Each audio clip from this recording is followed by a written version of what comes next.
देखो भाई, आज हम आपके लिए मॉडल पेपर हल कराएंगे। कक्षा 8th का संस्कृत का पहला मॉडल पेपर। तो इसमें पहला प्रश्न आएगा आपको, 80 अंक का आएगा आपका। किस प्रकार से आएगा, पहले प्रश्न पे क्या आएगा, दूसरे पे क्या आएगा, वो आपको समझना है। तो देखो, पहले प्रश्न है त्वयं मालाया सह गच्छ। यहाँ से यहाँ तक ये वाक्य है। इसको पहले आपको वाक्य को समझना है, प्रश्न को, कि प्रश्न क्या कह रहा है हमसे। त्वयं मालया सह गच्छ, यहाँ तक कोमा तक ये वाक्य हो गया। फिर आगे क्या लिख रहा है, अस्मिन् वाक्ये सर्वनाम पदम अस्ति, कि इस वाक्य में प्रश्न को समझना है। सबसे पहले आपको क्या समझना है, प्रश्न को। प्रश्न क्या पूछ रहा है, अस्मिन् वाक्य यानी इस वाक्य में सर्वनाम पदम अस्ति, सर्वनाम पद है, कि इस वाक्य में सर्वनाम पद कौन सा है। तो वैसे तो आवासाद आएंगे, पर अपने अनुसार ही देखो, त्वयं मालया सह गच्छ ये वाक्य। अभी हमें तो सर्वनाम कौन सा आ रहा है बताइए, त्वयं। क्या होगा, त्वयं। त्वयं सर्वनाम पद होगा इसमें। और फिर आवासादन में से आप छाटिए, आ नंबर पे सह, वा नंबर पे त्वयं, सा नंबर पे मालया, दा नंबर पे गच्छ। तो उत्तर क्या होगा इसका, ये होगा त्वयं होगा बेटा। ठीक है, त्वयं से तउ ते त्वयं युवाम युयाम। अब एक नाम है अहम आवाम बयाम, सर्वनाम करता है कि नहीं है, से तउ ते त्वयं युवाम युयाम। तो ये सर्वनाम में नहीं आ रहा है, ये सर्वनाम है। इसमें क्या है, त्वयं। अगला प्रश्न है आपका नंबर 2, मधुमक्षिका जनयति। आपकी किताब से है कि नहीं है, मधुमक्षिका जनयति, मधुमक्खी जनयति क्या उत्पन्न करती है। तो आपको आवासादान में दिएगा, वैसे तो आपको प्रश्न याद होने चाहिए। तो देखिए, कटुरसम, बा नंबर लवड़म, माधुर्यम और क्षारम। तो क्या होगा, माधुर्यम। क्या होना चाहिए, माधुर्यम। प्रश्न नंबर 3, अद्य किम पठनिया। अगला प्रश्न देखिए, अद्य किम पठनिया रेखांकित पदे प्रयुक्त है प्रत्यय अस्ति। तो आपको क्या करना है, पहले प्रश्न को समझना है कि प्रश्न हमसे क्या कह रहा है। उत्तर तो पता चलेगा, उत्तर अपने आप निकल के आ जाएगा। पहले आप प्रश्न को समझिए कि आज अद्य किम, अद्य यानी आज, किम पठनियम। तो जो रेखांकित हो रहा है ना, पठनियम पे अंडरलाइन है। ये प्रश्न आगे कह रहा है कि रेखांकित पदे के जो अंडरलाइन वाला जो शब्द है, रेखांकित पद में प्रयुक्त प्रत्यय है। प्रयुक्त प्रत्यय कौन सा है, तो अब देखो पठनियम। अब जब इसमें पठनियम में हम प्रत्यय को कहां से देखते हैं, पीछे से देखते हैं बेटा।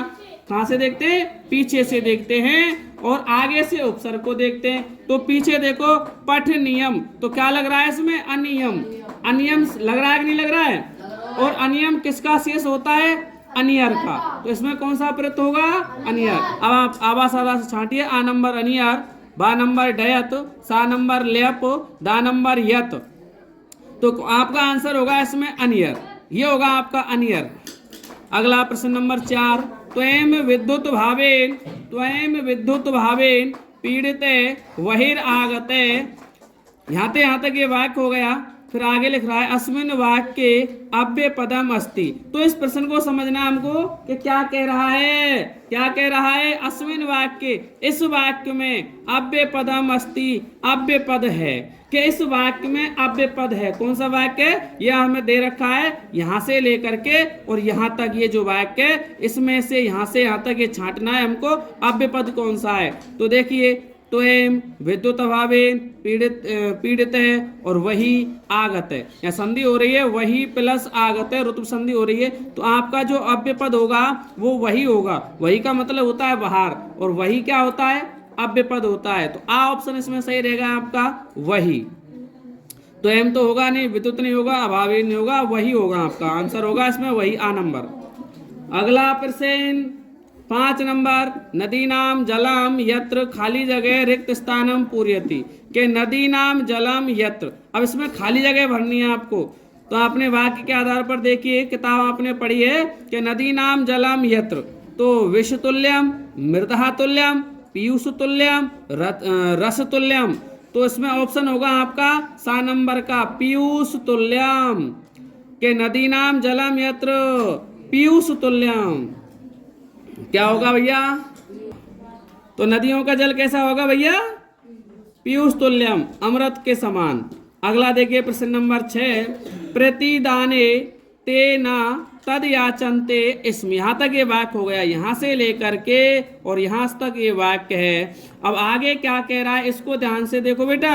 रेखांकित पदे प्रयुक्त उपसर्ग है अस्ति, कि रेखांकित पद में प्रयुक्त उपसर्ग है, रेखांकित पद में प्रयुक्त उपसर्ग है, कि जो अंडरलाइन हो रही है इसमें उपसर्ग कौन सा है। अब उपसर्ग हम देखते हैं बेटा आगे से। कहां से देखते हैं? तो धातु या शब्द के आगे से उपसर्ग देखते हैं और पीछे से प्रत्यय देखते हैं। तो अब आगे देखो, प्रतिदाने, तो इसमें जो उपसर्ग होगा वो होगा प्रे उपसर्ग होगा या प्रति होगा या दाने होगा या पर होगा। तो इसमें उत्तर होगा आपका प्रति। दाने में आगे लग रहा है प्रति। तो ये हमारे उपसर्ग 22 होते हैं। प्रे परा अपसम अनु अवे निस निर दोसो दोरो वी आंगनी आदि आवी आति अपि प्रति परी। तो ये प्रति उपसर्ग इसमें आ गया कि नहीं आ गया? तो ये आगे दाने से आगे प्रति लग रहा है, ये आगे से क्या लग रहा है? प्रति लग रहा है। तो यहाँ कौन सा उपसर्ग होगा? प्रति उपसर्ग होगा। अगला प्रश्न देखिए, सामाजिक कुरुति नाम, 7वां नंबर का है। सामाजिक कुरुति नाम मुखरम खाली जगह सावित्री अक्रोत, के सामाजिक कुरुतियों का मुखर खाली जगह सावित्री अक्रोत। तो इसमें आपका उत्तर आएगा पाठ के आधार पर देखिए, समर्थन, प्रोत्साहनम, विरोधम और पक्षपातम। तो इसमें आपका ऑप्शन होगा विरोधम, के सामाजिक कुरीतियों का मुखर विरोध सावित्री ने किया। तो इस प्रकार से यहाँ पे आपका ऑप्शन 7 सही होगा, विरोधम।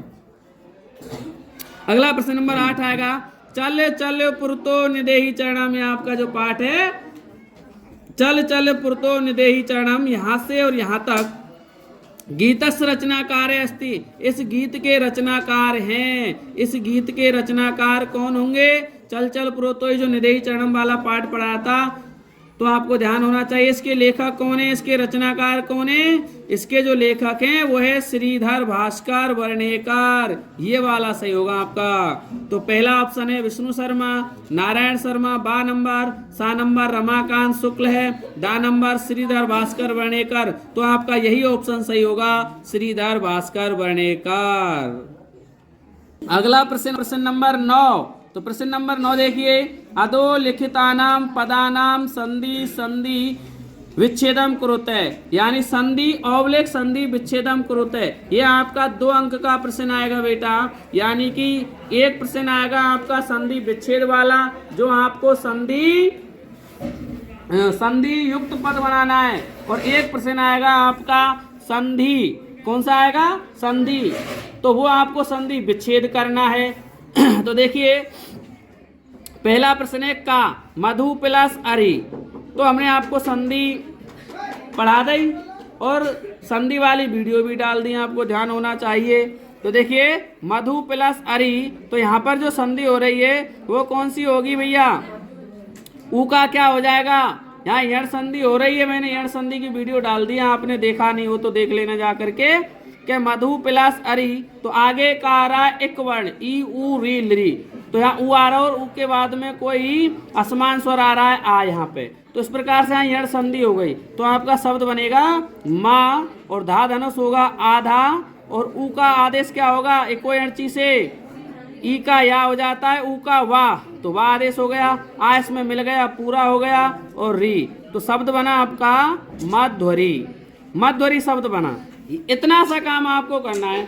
यहाँ कोई नाम वगैरह आपको नहीं लिखना है, यहाँ केवल जितना पूछा है उतना उत्तर आपको देना है। बोर्ड ने जो पूछा है वही उत्तर आपको देना है, कि केवल संधि और संधि विच्छेद करना है। वैसे तो यण संधि होगी, लेकिन आप पूछा नहीं है तो हमको आवश्यकता नहीं है उसके नाम की। दूसरा है महोषधि।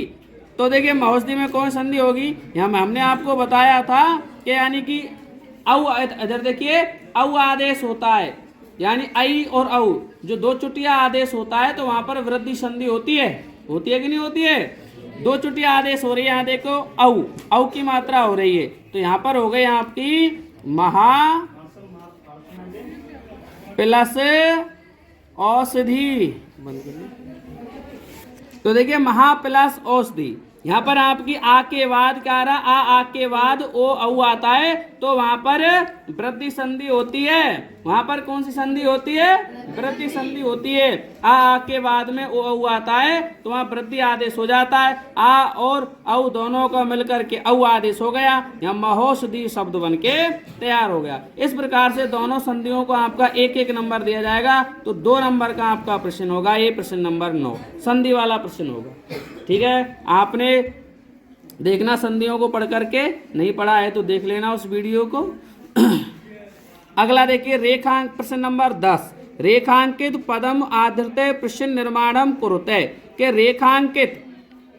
रेखांकित पदम आधृत्य, जो अंडरलाइन वाला शब्द है रेखांकित पद है, उसको आधृत्य आधार मान करके प्रश्न निर्माण करना है आपको। प्रश्न निर्माणम कुरुते यानी प्रश्न निर्माण करना है।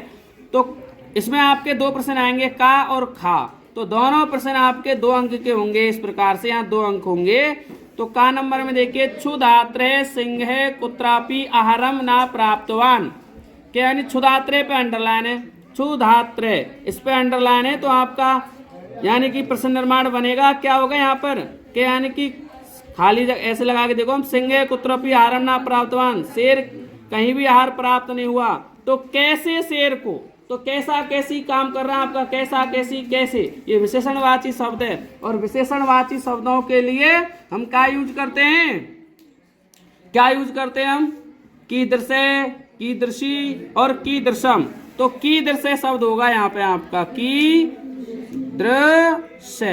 कीदृशे हो जाएगा ये। यहाँ प्रश्न निर्माण आपका बन गया। अगला है आपका देखिए, सूर्य पश्चिमायाम दिशायाम अस्तम गच्छति, पश्चिमायाम पे अंडरलाइन है, पश्चिमायाम। तो यहाँ पे इसका इस हिसाब से कौन सी होगी, कौन सी व्यक्ति हुई, सप्तमी विभक्ति एक वचन हुआ है, सप्तमी व्यक्ति एक वचन हुआ और स्त्रीलिंग में हुआ। तो इसी प्रकार से आपको किम के रूप स्त्रीलिंग में और सप्तमी व्यक्ति एक वचन लगा देना है। तो का के का इस प्रकार से लगा के सप्तमी व्यक्ति आवेगी आपकी कश्याम, तो आपको उत्तर आ जाएगा कश्याम, कश्याम कयो कासु, इस प्रकार से। तो ये एक वचन है, पश्चिमायाम एक वचन है, तो किम के रूपी सप्तमी एक वचन ही लगाना हमको, कश्याम। इस प्रकार से आपका कश्याम उत्तर आ जाएगा और आपको इस प्रकार से 2 नंबर मिल जाएंगे। यहाँ तक हमने मैटर हल कर लिया प्रश्न नंबर 10 तक। अब देखिए प्रश्न नंबर 11 में जो आपका आएगा वो आएगा विशेषण विशेष से मेलनम कुरुते। ध्यान से देखिए, ये विशेषण है, ये विशेष है, इनका हमको मेलनम, प्रश्न को ध्यान से पढ़ना है आपको, मेलनम मिलान कुरुते करना है, मिलान करना है। क्या करना है, मिलान। तो एक साइड में ये विशेषण दिए हुए हैं, एक साइड में विशेष दिए हुए हैं, तो मिलान करना है हमको साहब। तो शीतलम, शीतलम को जो विशेषण है किसकी विशेषता है, ये सब शीतलम, यहाँ में देखिए आपका आएगा पेयम, शीतलम का मिलान हो जाएगा पेयम ते, किससे हो जाएगा, पेयम ते, कि शीतल जल, यानी जल कैसा है, शीतल। तो यानी कि पेयम की विशेषता क्या हो गई, शीतल हो गई, ये विशेषण हो गया। तो जो विशेषता होती है वो विशेषण होता है, और जो विशेषता जिसकी होती है उस विशेषता का जो मालिक होता है वो विशेष होता है। तो ये पेयम हो गया, पेयम। अगला है आपका शून्यम। तो शून्यम का जो मिलान होगा वो होगा ग्रह से, शून्यम ग्रह, ये वाला शून्यम ग्रह। और अगला है एकस्य पुत्रस्य, ये पुत्र से हो जाएगा मिलान। अगला है सकलासु, सकलासु दिक्षु। इस प्रकार से यहाँ आपके मिलान हो गए। देखिए तो प्रश्न नंबर 12, जो 12 होगा, 12 में आपका 12 प्रश्न नंबर होगा वो समाजे नूतनानाम विचित्राणाम स्वीकरणे प्राय सामान्य जना काठिन्यानाम भवन्ति रेखांकित पदयो विशेषणम विशेष पदम च पृथक कुरुते।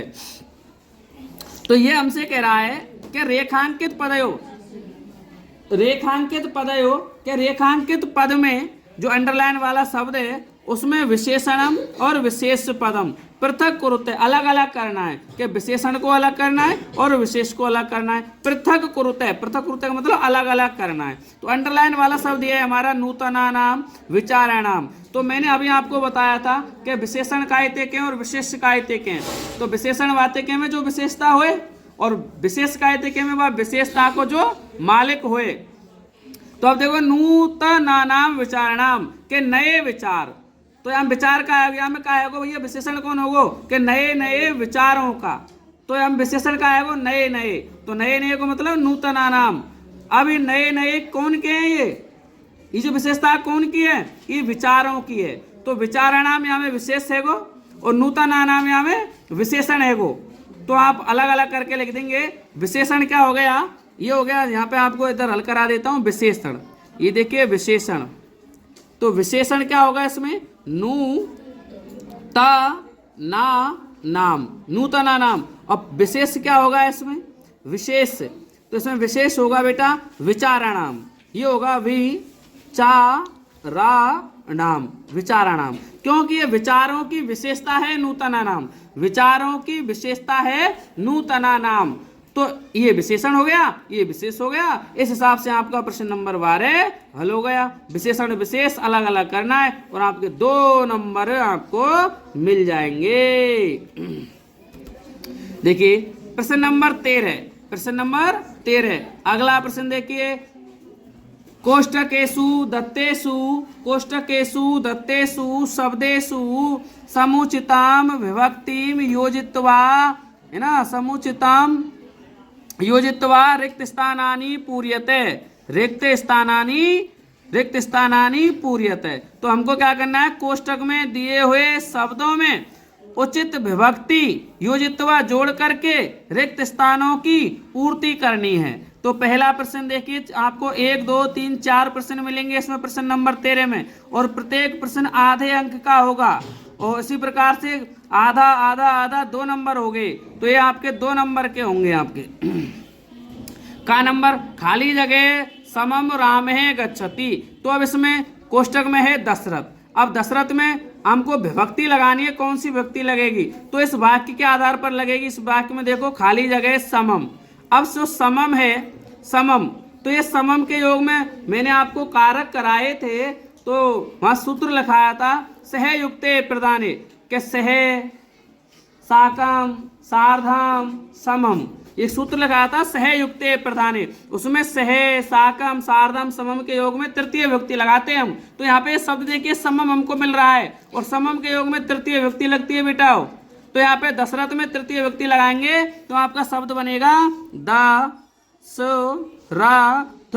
अब यहाँ में तृतीय लगा दो रामेड, तो ऐसे दशरथेन, दशरथेन, इस हिसाब से। अगला देखिए खा, तस्मै श्री खाली जगह नमः, कोष्टक में शब्द है गुरु। तो देखिए अब इसमें गुरु में कौन सी व्यक्ति लगाए, यहाँ पे उचित व्यक्ति कौन सी होगी, तो हमें ये वाक्य देखना है तस्मै श्री खाली जगह नमः। तो मैंने आपको सूत्र लिखा था कारकों में कि नमः स्वस्ति स्वहा स्वधा अलम बसट योगाश, मतलब नमः जब आ जाए तो नमः के योग में चतुर्थी व्यक्ति लगाते हैं बेटा। अब नमः आ रहा है देखिए यहाँ, तो नमः के योग में चतुर्थी व्यक्ति लगेगी। अब गुरु शब्द में चतुर्थी लगाइए आप, तो गुरु के रूप याद कीजिए, गुरु गुरु गुरु गुरुवे, इसी प्रकार से चतुर्थी आवेगी गुरुवे, गोरुवे, ये गुरुवे हो गया। आपको रूप याद करने पड़ेंगे बेटा।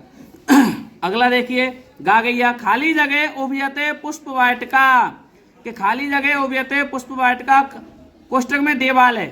तो अब इसमें देवालय में हम कौन सी व्यक्ति लगाएं कि जहाँ पे जो उचित शब्द आए, तो इसमें ऐसा शब्द देखिए उभयते शब्द दिख रहा है आपको, उभयते देखो इसमें गौर से, यहाँ पे उभयते जूम करके दिखाओ, उभयते दिख रहा है आपको, देखिए बस। ये उभयते जो है, उभयते के योग में कौन सी व्यक्ति लगाई जाती है, द्वितीय व्यक्ति लगाते हैं। सूत्र पढ़ाया, अवते परते के योग में द्वितीय लगाते हैं, उभयते के योग में द्वितीय लगाते हैं। तो देवालय में द्वितीय लगाइए यहाँ पे आप खाली जगह में उत्तर आ जाएगा देवालयम, देवालयम, देवालयम बन जाएगा आपका। अगला है घाघड़ी, खाली जगह स्वधा। तो देखिए स्वधा के योग में कौन से व्यक्ति लगाते हैं, अभी हमने आपको बताया था कि नमे स्वस्ति स्वहा स्वधा, सो स्वधा के योग में भी चतुर्थी व्यक्ति लगाते हैं हम। और पितृ के रूप याद करो आप, पितृ, तो पितृ में आप लगाइए साहब कौन सी व्यक्ति लगेगी, पितृ यानी पिता के लिए आता है। तो पिता के लिए नमस्कार कर रहा है ना स्वधा। अब जो स्वधा होता है पूर्वजों के लिए प्रयोग किया जाता है, जब कोई हवन वगैरह करते हैं हम, तो पूर्वजों के लिए हवन वगैरह किया जाता है, तो वहाँ स्वधा का प्रयोग किया जाता है। तो अपने सभी पूर्वज है और सभी पूर्वजों के लिए बहुवचन का प्रयोग करना है हमको। तो फिर पिता के रूप में जब मैंने आपको एक वचन की ट्रिक लिखा है, ता तरम त्रा त्रे, ये चतुर्थी व्यक्ति है गई, पित्रे पित्राभ्याम और फिर पितृभ्य। तो ये शब्द होगा आपका यहाँ पे पितृभ्य, पितृभ्य शब्द बनेगा आपका पितृभ्य, ये वाला पितृ के बहुवचन लगा दिया हमने। क्यों लगा दिया बहुवचन? क्योंकि सभी पूर्वजों के लिए उपयोग में आ रहा है, सभी पूर्वजों के लिए। अगर केवल पिता के लिए लगाएंगे तो केवल का ता तरम त्रा त्रे पितृ शब्द आ जाएगा, लेकिन यहाँ सभी हमारे जो जितने भी पूर्वज हुए थे उन सभी पूर्वजों के लिए शब्द आया है ये पितृ। तो इसलिए हमको यहाँ पे चतुर्थी विभक्ति बहुवचन शब्द बनाना है, तो यहाँ पे पितृभ्य शब्द बन करके आपका तैयार होगा। तो इस प्रकार से आपको 2 नंबर ये मिलेंगे, कारक वाले प्रश्न होंगे। कारक के अनुसार आपको विभक्ति लगानी है, तो कारक आपको याद होने चाहिए। जो हमने आपको नियम लिखाए थे वो नियम आपको याद होने चाहिए। अगला देखिए प्रश्न नंबर 14, ये क्या कह रहा है? मंजूषाते क्रियापदानी चित्वा रिक्त स्थानानि पूर्यते, के यानी कि मंजूषा से क्रियापदों को चुन करके रिक्त स्थानों की पूर्ति कीजिए। यानी ये जो मंजूषा बन रही है, ये देखो ये मंजूषा है, ये मंजूषा है। इन शब्दों में से ये 4 खाली जगह आपको भरनी है। ये मंजूषा में से क्रियापदों को चुन करके रिक्त स्थान भरने। ये आपके 2 अंक के आएंगे, 1 2 3 4 प्रश्न है। तो देखिए मैं भरता हूँ शब्द के आधार पर। देखिए ज्ञानस्य आदान प्रदान, ज्ञानस्य आदान प्रदान मौखिकाम, ज्ञानस्य आदान प्रदान मौखिकाम, इस प्रकार से।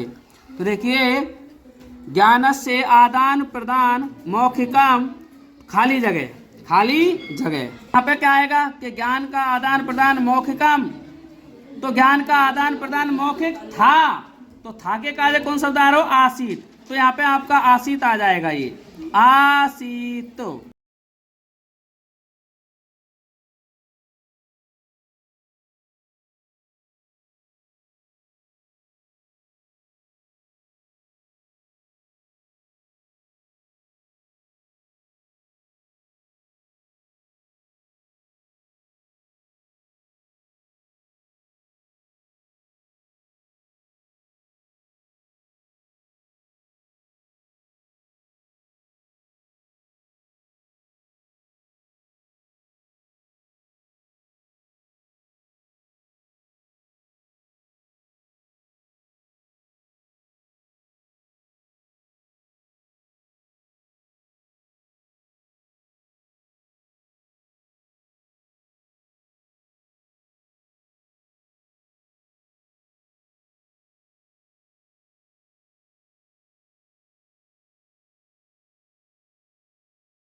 प्रश्न नंबर 20, चित्राणि दृष्ट्वा मंजूषाते उपयुक्त पदानि गृहीत्वा वाक्य पूर्ति कुरुते।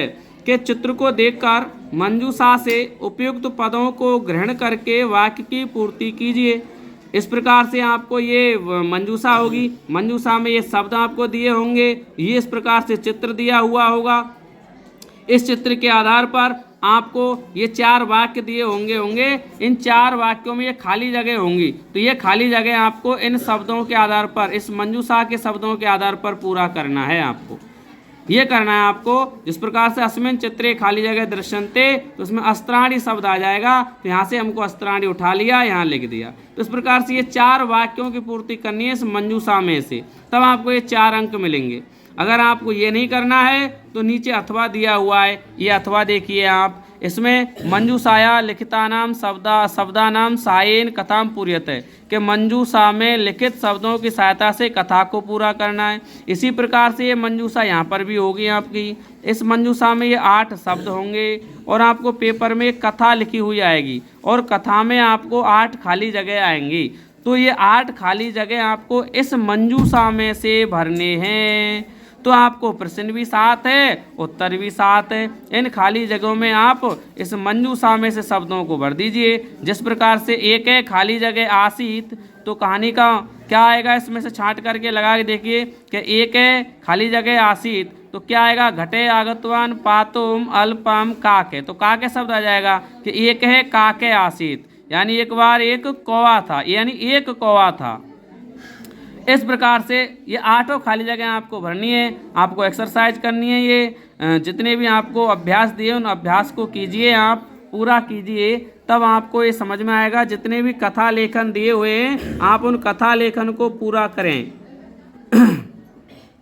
फिर अगला जो आपका प्रश्न आएगा, प्रश्न नंबर 21, वो आएगा अधोलिखितानाम वाक्यानाम घटनाक्रम अनुसारेण क्रमायोजनम कुरुते, कि यानी इन अधोलिखित वाक्यों को, नीचे लिखे वाक्यों को घटनाक्रम के अनुसार क्रम योजनम कुरुते, क्रम संयोजन करना है आपको। ये इस प्रकार से 1 2 3 4 5 6 7 8, ये 8 वाक्य होंगे और ये 8 वाक्य उल्टे सीधे क्रम से लिखे हुए हैं। अब हमको क्या करना है कि ये 8 वाक्य सीधे क्रम में, यानी क्रम से जमाने हैं कि कहानी का स्टार्ट कहाँ से हो रही है।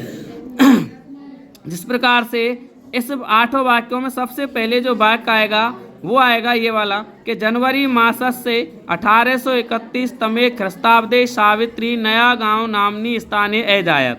तो ये कहानी का प्रारंभ हो रहा है यहाँ से कि जनवरी महीने की 1831 ईस्वी सावित्री नया गांव नाम के स्थान में जन्मी, ये है। फिर इसके बाद जो वाक्य आएगा वो आएगा आपका इन वाक्यों में से कि तस्या माता लक्ष्मीबाई पिता चे खंडोजी अभियतो। इस प्रकार से आपको एक कहानी जमानी है, तब आपको ये आपको 8 वाक्यों के 4 अंक मिलेंगे। तो ये आपको करना है, इसमें आपको कोई अथवा नहीं मिलेगा, यही आपको घटनाक्रम करना है, आपको क्रम संयोजन आपको करना है। तो आपको अभ्यास करने हैं, जितने भी आपके अभ्यास दे रखे हैं क्रम संयोजन वाले, उन क्रम संयोजनों को आप हल कीजिए, अभ्यास कीजिए इस प्रकार से। देखिए अगला प्रश्न आएगा आपका प्रश्न नंबर 22। प्रश्न नंबर 22 ये रीना आपका प्रश्न नंबर 22, ये क्या कह रहा है आपका, देखिए अधोलिखितेषु द्वयो श्लोकयो भावार्थम हिंदी भाषायाम लिखते, कि अधोलिखित नीचे लिखे गए द्वयो श्लोकयो 2 श्लोकों का भावार्थ हिंदी भाषा में लिखना है। तो आपको 1 श्लोक या 2 श्लोक या 3 श्लोक आपको आएंगे, 1 2 और तीसरा श्लोक। अब इन तीनों श्लोकों में से आपको क्या करना है कि 2 श्लोकों का अर्थ लिख देना है, 2 श्लोकों का भावार्थ लिख देना है। जो आप पे आता हो वो आप सरल, जौन सा आपको सरल लगता है तीनों में से आप उन 2 श्लोकों का अर्थ लिख दीजिए। कैसे लिखेंगे, जैसे मान के चलो आप पर ये श्लोक का अर्थ लिखना है तो इसका शुरू का शब्द लिख देंगे आप स्टार्ट करने से पहले, उत्तर नंबर 22 डालेंगे और पहला श्लोक, फिर लिखेंगे लोभधस्य, ये पहला शब्द श्लोक का, फिर डॉट डॉट डॉट डॉट लगा करके फिर इस श्लोक का जो लास्ट का शब्द है वो है नराधिपस्य, इसको लिख देंगे नराधिपस्य। तो यानी शुरू का शब्द और एंड का शब्द लिख देंगे, जिससे एग्जामिनर को पता चल जाए कि इस श्लोक का अर्थ इस बच्चे ने लिखा है। जब ये लाइन लिखें फिर आप नीचे आपको भावार्थ डालना है, भावार्थ, और भावार्थ डाल करके आपको पूरा अर्थ लिख देना है। इसी प्रकार से आपको 2 लिखने हैं, तो आपका ये प्रश्न नंबर 22 खत्म हो जाएगा। फिर आता है आपका अगला प्रश्न, प्रश्न नंबर 23। ये देखिए प्रश्न नंबर 23 आता है आपका कि सावित्रीबाई फूले अथवा डिजी भारतम पाठस्य सार हिंदी भाषा में लिखत है। यानी अथवा में आपके या तो सावित्रीबाई फूले या डिजी भारतम। कहने का मतलब है किसी भी पाठ का सार आएगा, आपको क्या आएगा, पाठ का सार आएगा। जो गद्य वाला पाठ हो उस पाठ का आपको सार लिखना है, जो आपको पढ़ाया था, जो कहानी आपको सुनाई थी। प्रत्येक पाठ जरूरी नहीं है कि सावित्रीबाई फूले का आवे या डिजी भारतम का आवे, कोई सा भी पाठ का सार आ सकता है। उसमें से हमको एक का सार करना है। अगर आप सावित्रीबाई फूले का कर रहे हैं इस प्रकार से, तो सावित्रीबाई फूले डाल के उस पाठ के सार को लिख दो पूरा। अगर डिजी भारतम के कर रहे हो तो डिजी भारत डाल करके उस पाठ के सार को लिख दो आप पूरा। तो इस प्रकार से आपको पाठ का सार लिखना है। क्या लिखना है, पाठ का सार लिखना है। तब आपको इस प्रश्न के आपको 8 अंक मिलेंगे। कितने अंक मिलेंगे, 8। तो सार लिखना है आपको, सार याद होना चाहिए। हिंदी अर्थ जो आता है उसको पूरे को लिख दो आप। अगला प्रश्न देखिए आप, प्रश्न नंबर होगा आपका 24। प्रश्न नंबर 24 देखिए कि मंजूषाते, यानी मंजूषाते, यहीं पे मंजूषाते पदानि चित्वा अस्माकं पुस्तकालयं विषय उपरि अष्टवाक्यानि रच्यते। कहने का मतलब कि मंजूषा से पदों को चुनकर हमारे पुस्तकालय के विषय के ऊपर 8 वाक्य की रचना करनी है आपको। कहने का मतलब क्या होगा, ये जो आपका प्रश्न नंबर 24 होगा ये निबंध का होगा। किसका होगा ये आपको निबंध का होगा। निबंध लिखना है आपको, किसी के ऊपर आ सकता है। फिलहाल उदाहरण के तौर पे अस्माकं पुस्तकालय के ऊपर आया है, तो 8 वाक्य हमको लिखने। ये शब्द दिए होंगे आपको, मंजूषा की सहायता के लिए शब्द दिए होंगे ये। तो इस प्रकार से आपको 8 वाक्य बना देने, 8 वाक्यों का निबंध लिखना है। 8 वाक्य लिख देना, आपका एक निबंध हो जाएगा। अब वो निबंध किसी पर भी आ सकता है, फिलहाल यहाँ पुस्तकालय पर है, या विद्यालय पर आ सकता है, या धेनु पर आ सकता है, कोई भी हो सकता है। तो आपको इस प्रश्न को समझना है कि ये जो आपके जो शब्द दिए होंगे ये आपकी सहायता के लिए होंगे। क्या ये मंजूषा है, अनेकानि पुस्तकानि, पुस्तकालय अध्यक्ष, पुस्तकालय भवन के इन शब्दों के ऊपर आप वाक्य बना सकते हो। जिस प्रकार से पुस्तकालय भवन के ऊपर वाक्य बनता है कि पुस्तकालय भवन, कि हमारा पुस्तकालय विशाल है, तो अस्माकं पुस्तकालय भवनम विशालम अस्ति। तो इस प्रकार से ये सहायता के लिए ये शब्द दिए हुए हैं आपको। ऐसे ही हमको इन शब्दों के आधार पर 8 वाक्य का निर्माण कर देना है और आपको 8 अंक मिलेंगे साहब। कितने अंक मिलेंगे, 8 अंक मिलेंगे, 8 अंक। कितने अंक मिलेंगे, 8 अंक मिलेंगे। तब आपका एक निबंध हो जाएगा। ये प्रश्न नंबर 24 हो गया। अगला जो प्रश्न आएगा, अच्छा इसी में आपको अथवा भी आएगा। अगर आपको निबंध लिखना है तो निबंध लिखिए, अगर निबंध नहीं लिखना है तो आपको ये देखिए प्रश्न नंबर 24 में ये अथवा है, अथवा ये अथवा आएगा आपको। तो अगर आप पे निबंध आता है तो निबंध लिखिए, निबंध नहीं आता है तो ये आपको एक एप्लीकेशन यानी प्रार्थना पत्र लिखा हुआ आएगा। ये देखिए प्रार्थना पत्र लिखा हुआ है। इस प्रार्थना पत्र में आपको 8 खाली जगह आएंगी। क्या आएगी, 8 खाली जगह। और वो 8 खाली जगह इनके जो उत्तर होंगे वो भी इस प्रकार से मंजूषा में बंद होंगे। मंजूषा की सहायता से आपको ये पूरा करने। तो हमारे हिसाब से आप इस प्रार्थना पत्र को कीजिए। आप पे निबंध नहीं आता इसको छोड़िए आप निबंध को, और प्रार्थना पत्र को कीजिए। प्रार्थना पत्र लिखा हुआ आएगा। उन शब्दों में से, इस मंजूषा में से ये 8 शब्द हैं और इनमें इनकी आप पूर्ति कीजिए रिक्त स्थानों की। प्रार्थना पत्र आपको याद होंगे, सेवायाम श्रीमंत प्रधानाचार्य महोदय राजकीय उच्च माध्यमिक विद्यालय, खाली जगह। अब खाली जगह आ रहा है तो क्या आ रहा है, कोई स्थान का नाम होगा। अब देखिए स्थान कौन सा है, मंजूषा में देखिए आप स्थान कौन सा है, हंसपुरम। तो यहाँ पर हंसपुरम आ गया है ना। विषय में खाली जगह है तो विषय में क्या आएगा, यहाँ पे चरित्र प्रमाण पत्र आ गया। इस प्रकार से आपको ये प्रार्थना पत्र करना है, ये सरल रहेगा आपके लिए।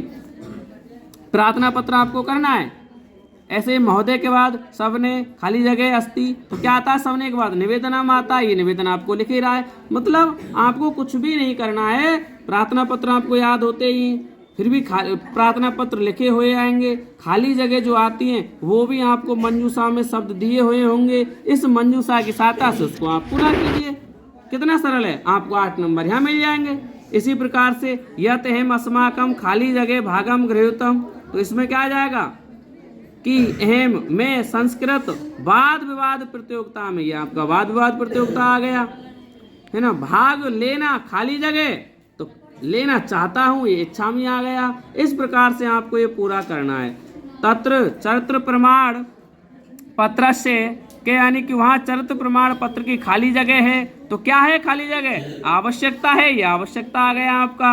अतः प्रार्थना अस्ति, अतः प्रार्थना है कि खाली जगह चरित्र प्रमाण पत्र प्रदाय, के खाली जगह चरित्र प्रमाण पत्र प्रदान करके, तो किसके लिए, यानी कि मह्यम मेरे लिए, तो ये मह्यम आ गया आपका प्रदान करके अनुग्रहित करें श्रीमान भवदाज्ञाकारी शिष्य। अब इसमें नाम आएगा, तो नाम क्या दिया है, इसमें शैलेश दिया हुआ है, ये शैलेश आ गया आपका। कक्षा अष्टमी आ गया। तो इस प्रकार से आपको ये प्रार्थना पत्र करना है, ये आपको सरल लगेगा, तब आपको इसमें 8 नंबर मिल जाएंगे। अगला आपका लास्ट का जो प्रश्न आएगा वो होगा प्रश्न नंबर 25। इसमें क्या कह रहा है देखिए आप, कि अधोलिखित गद्यांशम पठित्वा, अधोलिखित गद्यांशम पठित्वा प्रश्नानाम उत्तराणि संस्कृत भाषायाम लिखत है, कि अधोलिखित गद्यांश को पढ़कर प्रश्नों के उत्तर संस्कृत भाषा में लिखने हैं। तो आपको 4 प्रश्न देंगे, 1, 2, 3 और 4। ये चारों प्रश्न आपको, ये देखिए 2-2 अंक के होंगे, तब ये आपको 8 अंक के आपको मिलेंगे। तो करना क्या है कि ये गद्यांश लिखा हुआ आएगा, ये देखिए गद्यांश लिख रहा है आपका यहाँ से यहाँ तक, ये गद्यांश है। इस गद्यांश में से इन प्रश्नों के उत्तर छांटने, बस इतना काम आपको करना है, प्रश्नों के उत्तर छांटने। जिस प्रकार से उदाहरण के तौर पर देखिए, के उद्योगे अंतरराष्ट्रीय ख्याति अवाप्तो अस्ति। अब ये लाइन देखिए आप, के उद्योगे यानी कि अंतरराष्ट्रीय ख्याति अवाप्तुम कहाँ लिखा हुआ, ये लिख रहा है अंतरराष्ट्रीय ख्याति अवाप्तुम, कहाँ से स्टार्ट हो रहा है, सांप्रतम वंश उद्योग है। तो आपको क्या आ गया, वंश उद्योग, यहाँ से यहाँ तक आ गए, वंश उद्योग अयम अंतरराष्ट्रीय ख्याति, ये आपका उत्तर हो गया, ये लिख दिए वंश उद्योगे अंतरराष्ट्रीय ख्यातिम अवाप्तो अस्ति। इस प्रकार से आपको ये छांटना है।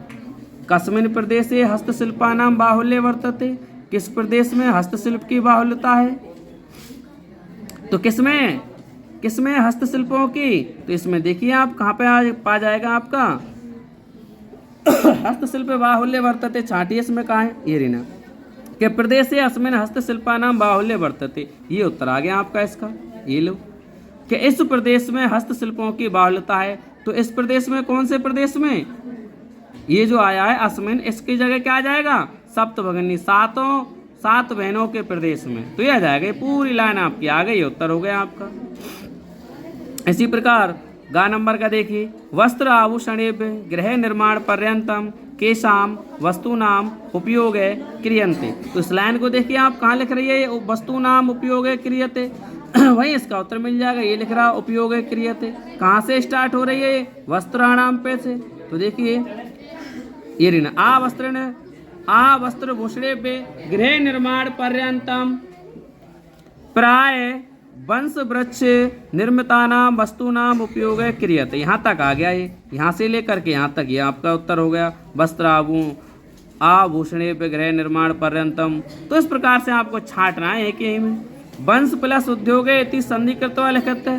देखिए आप संधि का प्रश्न दे दिया है कि यहाँ आ प्लस उ बराबर ओ होगा, तो क्या हो जाएगा, यहाँ पर गुण संधि हो गई, तो वहाँ सो धो गए वंश उद्योग है, ये आपकी गुण संधि हो गई यहाँ पे। इस प्रकार से एक संधि का दे दिया, यहाँ पर संधि की वीडियो हमने आपको डाल दी है।